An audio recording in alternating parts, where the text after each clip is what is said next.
사랑하는 성도 여러분, 험한 세상을 살아가다 보면 우리의 힘으로는 도저히 넘을 수 없는 거대한 장벽을 만날 때가 있습니다.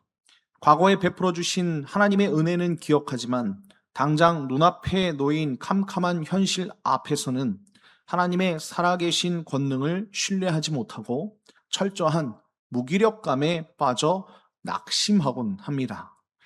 오늘 본문의 시편 기자는요, 우리가 믿고 예배하는 창조주 하나님께서 역사 속에서 어떻게 행하시는지를 장엄한 우주적 언어로 우리에게 선포하고 있습니다. 오늘 주시는 말씀을 통해 가장 낮은 곳에 찾아오셔서 우리의 삶을 거룩하게 다스리시고 닫힌 길을 활짝 열어주시는 하나님의 강력한 임재를 경험하는 복된 하루 되시길 예수님의 이름으로 축원드립니다. 자, 하나님께서 당신의 백성을 낯선 제국의 압제와 그 불통의 자리에서 건져내신 궁극적인 목적이 무엇일까요? 오늘 본문은 이렇게 말씀하고 있습니다. 첫 번째는 이렇게 말합니다. 주님의 임재가 거하는 거룩한 통치 영역으로 삼기 위함이다라고 말씀하고 있습니다. 오늘 본문 1절부터 2절을 보면 이렇게 말씀합니다. 이스라엘이 애굽에서 나오며 야곱의 집안이 언어가 다른 민족에게서 나올 때에 유다는 여호와의 성소가 되고 이스라엘은 그의 영토가 되었도다. 여러분, 시편 기자는 이스라엘의 구원 역사를 노래하면서 애굽, 이집트를 단순히 지리적으로 다른 나라라고 그렇게 말씀하지 않고 언어가 다른 민족이다라고 명시하고 있는 것을 볼 수 있습니다. 여기서 언어가 다른이라는 이 단어는요, 말을 더듬거리며 알아들 수 없는 말을 쓴다는 그런 뜻입니다. 여러분, 이것은 가치관과 문화, 섬기는 신이 완전히 달라서 인격적인 소통과 자비가 완벽하게 차단된 그런 제국의 잔인한 폭력과 소외의 상태를 폭로하고 있는 것입니다. 하나님은 불통과 압제 가득한 제국의 속박에서 야곱의 집안, 즉 이스라엘을 조건 없이 건져내시지요. 그리고 이전의 말씀처럼 유다를 주님의 성소로, 이스라엘을 그분의 영토로 삼으시는 것을 볼 수 있습니다. 여러분, 여기서 이 영토라는 단어는 단순한 땅이 아니라 주권이 미치는 지배의 영역을 뜻합니다. 애굽의 통제 아래에서 신음했던 그 노예들이 만왕의 왕이신 하나님의 거룩한 주권 아래에 보호받는 하늘의 지배 영역으로 존재론적 격상을 이루게 된 것입니다.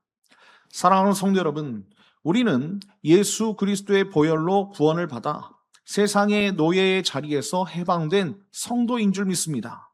자, 그렇다면 이제 우리의 삶을 움직이는 진짜 주인은 세상의 유행이나 돈의 가치가 아니어야 하겠지요. 오직 하나님의 거룩한 말씀이 우리를 움직여야 된다는 것입니다. 오늘 하루 내 생각과 고집대로 인생을 경영하려 했던 그 불안한 자기 중심성을 십자가 앞에 완전히 내려놓으십시오. 우리가 아침에 눈을 떠서 마주하는 가정의 그 작은 대화 속에서, 그리고 직장에서 중요한 계획을 맺고 업무 처리하는 그 일터의 현장 속에서 내 이익보다 하나님의 정직과 자비를 선택하는 것이 바로 주님의 영토로 살아가는 성도의 실제적인 순종인 줄 믿습니다. 우리가 밟는 모든 일상의 영역에서 주님의 왕되심을 우리가 인정할 때 주님은 그 자리에 성령으로 친히 임하사 가장 안전하게 다스리시고 보존해 주실 줄 믿습니다. 자, 우리의 앞길을 가로막는 거대한 인생의 장벽들은 하나님의 압도적인 영광 앞에 그렇다면 어떻게 반응하고 있습니까? 두 번째는 이것입니다. 두 번째는요, 감히 저항하지 못하고 공포에 질려 도망치며 물러간다는 것입니다. 자, 오늘 본문 3절부터 6절을 보면 이렇게 말씀하고 있습니다. 바다가 보고 도망하여 요단은 물러갔으니 산들은 수량같이 뛰놀며 작은 산들은 어린 양들같이 뛰어도다. 바다야, 내가 도망하면 어찌함이여? 요단아, 내가 물러가면 어찌함인가? 너희 산들아, 수량들같이 뛰놀며 작은 산들아, 어린 양들같이 뛰노면 어찌함인가? 아멘. 자, 시편 기자는 출애굽의 그 시작이었던 홍해 바다와 약속의 땅의 관문이었던 요단강을 의인화하면서 선포하는 것을 볼 수 있습니다. 이스라엘의 구원을 가로막고 서 있던 그 거대한 죽음과 혼돈의 장벽들이 왕 대신 하나님의 임재를 눈으로 직접 확인하자마자 마치 전쟁터에서 완벽히 패배한 패잔병들처럼 필사적으로 도망치고 뒤로 물러가는 것을 볼 수 있습니다. 그뿐만 아니라 영원히 흔들리지 않을 것 같았던 거대한 산들이 주님의 위엄 앞에서 어쩔 줄 몰라 하며 껑충껑충 뛰놀며 요동하는 것을 볼 수 있지요. 이 질문과 묘사는 창조주 하나님의 압도적인 영광 앞에서는 인간의 눈에 아무리 거대하고 위협적으로 보이는 그런 장벽일지라도 한낱 겁에 질린 짐승의 우스꽝스러운 몸짓에 불과함을 우리에게 생생하게 보여주고 있는 것입니다. 사랑하는 성도 여러분, 살아가다 보면 도저히 내 힘으로 해결할 수 없는 사방이 막힌 인간관계의 장벽을 만날 수밖에 없어요. 감당하기 어려운 경제적인 결핍의 바다 앞에 설 때도 있다는 것입니다. 그때마다 우리는 내 얕은 경험과 지식을 총동원해서 불안한 염려의 성벽을 쌓으며 사방으로 허둥지둥 뛰어당기지 않습니까? 그러나 인간의 계산은 우리 앞의 홍해를 단 한 방울도 말리지 못한다는 것입니다.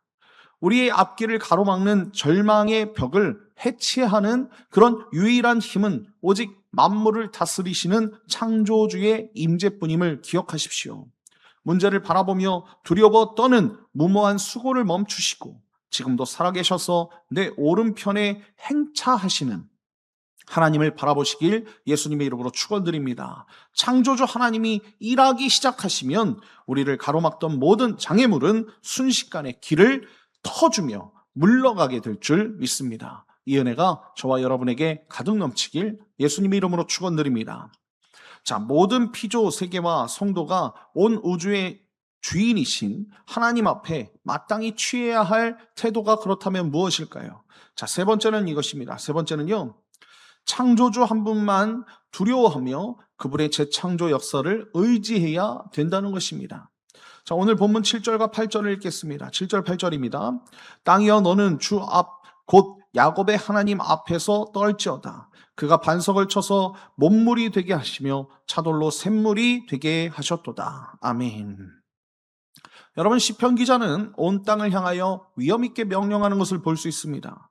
세상의 압제자나 현실의 두려움 앞에 무릎 꿇지 말고 우주의 참된 소유주이신 하나님 앞에 떨지어다라고 선언하는 것이지요.